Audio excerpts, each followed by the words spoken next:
Assalamualaikum warahmatullahi wabarakatuh. Waalaikumsalam warahmatullahi wabarakatuh. Selamat pagi. Terima kasih sudah meluangkan waktunya untuk pertemuan kelompok pagi hari ini. Untuk pertemuan kelompok pagi hari ini, saya akan menyampaikan sedikit materi tentang pengasuhan dan pendidikan anak. Sebenarnya untuk pengetahuan dan pengasuhan pendidikan anak ini ada 4 sesi, jadi 4 buku, gitu.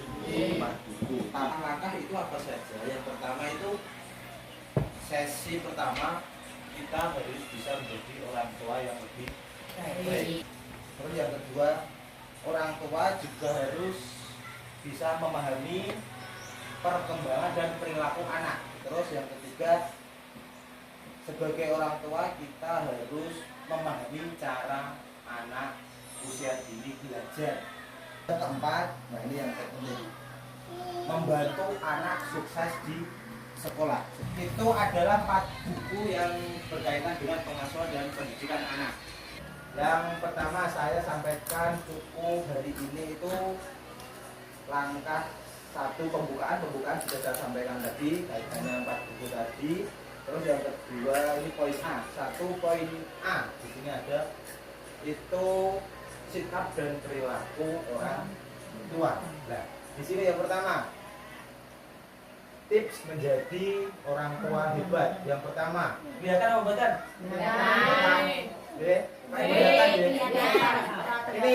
Ini contohnya seorang ibu memeluk anak, memegang pasta gigi, sikat gigi. Ini ada kata kita sayang ibu. Di sini dijelaskan kita harus mengingatkan hal kepada anak yang bisa membahagiakan orang tua. Contohnya ini, ketika anak disuruh untuk gosok gigi, sikat gigi. Nah, jenengan sudah memperingatkan anak, tapi kok tidak dilakukan, perasaannya berikut. Paling tidak kita harus memberikan pengajaran kepada anak terkait hal yang harus dilakukan atau hal yang tidak harus dilakukan. Ini contohnya yang pertama, gitu. Terus yang kedua, ini ibu memegang sapu dan apa sih ini? Serok apa? Ini anaknya. Ibu harus memberikan contoh sejalan antara perbuatan dan perkataan. Nah, sekarang saya kembalikan ke tadi pertanyaan. Misal ibu siapa namanya?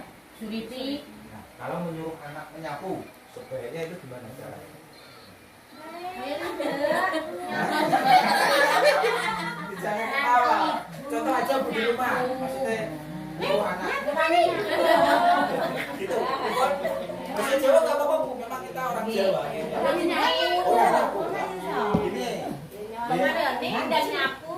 Oke, cara orang ibu 1, 2 kan sudah beda-beda gitu. Tapi di sini kita ditekankan ketika menyuruh anak sebaiknya kita harus mencontohkan. Ojo mau jangan hanya menyuruh. Tiga ini selalu berusaha melihat kan hal yang positif pada anak. Nah ini contohnya bu, saya kasih ini contohnya itu gambarnya belanja, belanja, ya wes ditempatkan di tempat kita saja. Jangan sering mengajak anak belanja di tempat yang berlebihan. Contoh anak kecil. Yang keempat, sesi 1 poin A. Yang keempat, bersikap dan berkata penuh kasih sayang tanpa kekerasan. Nah ini episode kudu nesu, kudu ngamuk, kudu marah. Bahasanya sing apik ya. Misal memang anak itu tidak ada di bolak-balik aja. Oh, bocah kok pintere kaya ngomong. Kan gitu. Aja sampai goblok jangan. Gitu. Jangan. Karena nek saya yang pegang gitu. Kata-kata adalah doa. Akeh nih. Sekarang poin 1B. Ayo taruh sini.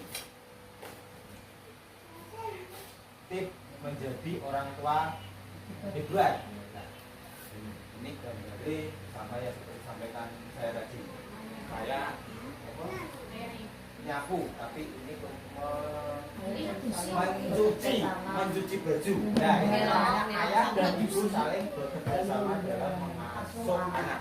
Di sini yang anaknya SMP, SD ada, dengan ibu saya tanya, nek misal jenengan mengajari anaknya untuk mencuci dulu awalnya gimana? Oh anak, apa saya juga laki-laki.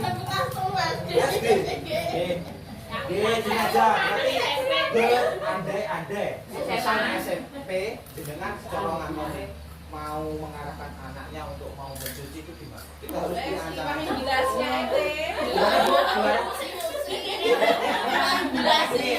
Ibu bilasi. Oke. Terus ada. Nah itu poin. Itu ya. Ini kan harus bekerja sama, ada bekerja sama dan orang tua. Ibu itu ya. Terus yang kedua, nah ini ayah dan ibu saling berdiskusi untuk memutuskan hal terkait pengasuhan anak. Terus yang ketiga, ayah dan ibu menghindari perbedaan pendapat dan pertengkaran di hadapan anak. Wah kok ini? Nek kudu tukang. Nek iso mboten nggih. Tapi jenenge berumah tangga pasti ada lah. Jangan sampai bertengkar di hadapan. Sekarang sesi 2A.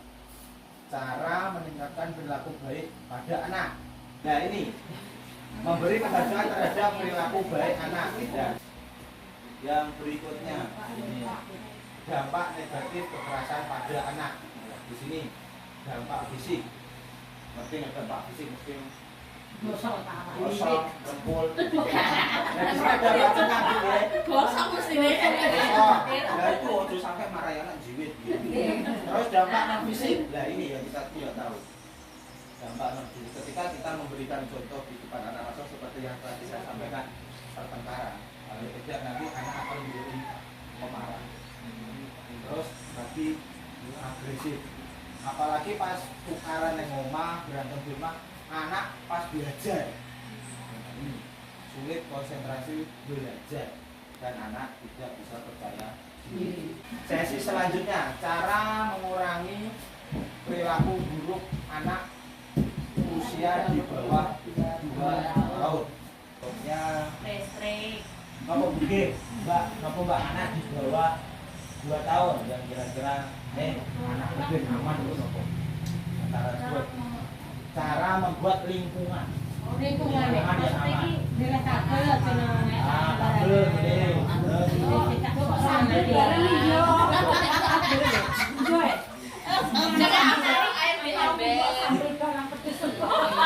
Boleh nggak apa. Tapi ini anak 2 tahun. Air panas sembarangan anak. Air panas. Tahu soal Aman. kecemplung punya panas kok. Anak 2 tahun belum bisa jalan. Bisa jalan. Ini kita ambil contoh mawar bener tadi. Ya. Soalnya pernah kejadian Pak. Kalau kan jangan air sembarangan. Terusan apa aku mau?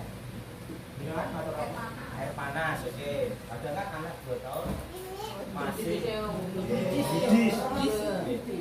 Itu air panas ditaruh di tempat yang lebih tinggi dari anaknya, di tempat yang lebih aman. Air bak dibuang di tempat yang benar. Terus akar terus apa namanya mbak? Obat-obatan ya. Oh ya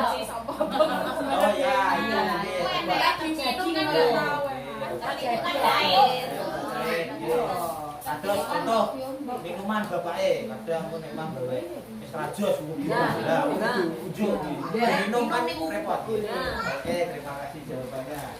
Oke, nah ini kan panjenengan yang lebih paham daripada saya sebenarnya. Saya kan gitu sedikit. Terus ini lah ini membatasi anak menonton TV. Yang terakhir, buku yang terakhir, cara mengurangi perilaku buruk anak Usia usia 2 sampai 8 Bu. sampai 8 tahun. Yang pertama, menjelaskan akibat dari perilaku buruk anak. Contoh tadi kekerasan, terus bermain HP terlalu lama. Terus yang kedua, nah ini yang sering kita jarang dan saya lakukan juga ini baru. Yang menurut saya lebih membuat aturan bersama anak. Ada di sini. Mencoba, maksudnya sudah mencoba ada. Belum. Nggih. Maksudnya gini. Aturan misal kalau gini, kita ambil simpelnya lawan. Kita setiap hari makan. Ketika makan pasti ada ketika makan dan lainnya. Supaya aturan Makan ini makan. habis makan itu Ini makan piringnya paling tidak. Jangan habis makan piringnya di sini mawon. Piringnya diberesin Nah, paling kan kita ada instruksi ke anak. Ketika anak sudah melakukan ini, yang salin, nah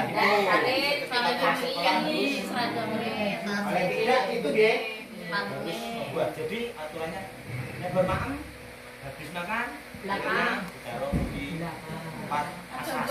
Terus baju habis sekolah, pokoknya baju ditaruh di tempat yang dipakai lagi. nah, gitu kan dipakai lagi terus dipakai naik tempat yang kotor.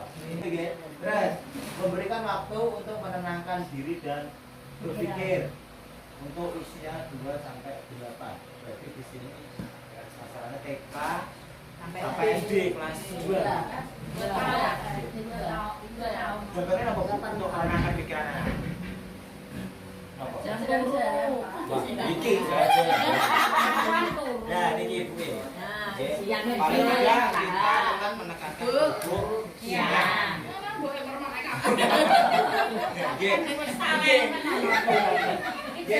Paling tidak entengnya niku nggih ngakon turu. Suruh tidur. Itu hal yang dilakukan tanpa mengeluarkan uang. Terus yang terakhir, mengajukan tindakan yang tidak berbahaya dan hanya untuk menarik perhatian saja.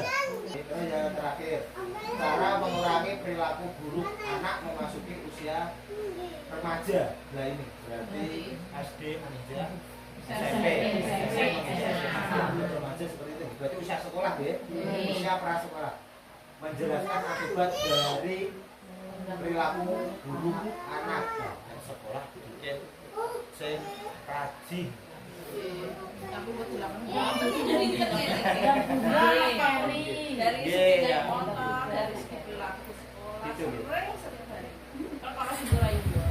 Tidak gini itu tadi. Ini nakokin, nek sopan kancamu ki sapa? Lah kene ngerti. Kita tahu kancane ini kok. Terus sinaone nopo? Pokoknya ini kita harus tahu apa teman-teman anak. Kadang terus meminta pendapat anak untuk menentukan seperti apa peraturan yang harus disepakati bersama anak.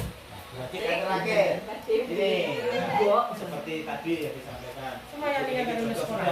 Memberikan kebebasan yang disertai dengan tanggung jawab. Contoh untuk tadi anak diberikan HP, tapi waktunya ngaji itu juga salah satu bentuk tanggung jawab. Jadi ada tanggung jawab, oh ya jam segini berarti ngaji. Oh, poin-poin yang bisa saya sampaikan hari ini. Terima kasih untuk pertemuan hari ini. Saya cukupkan sekian.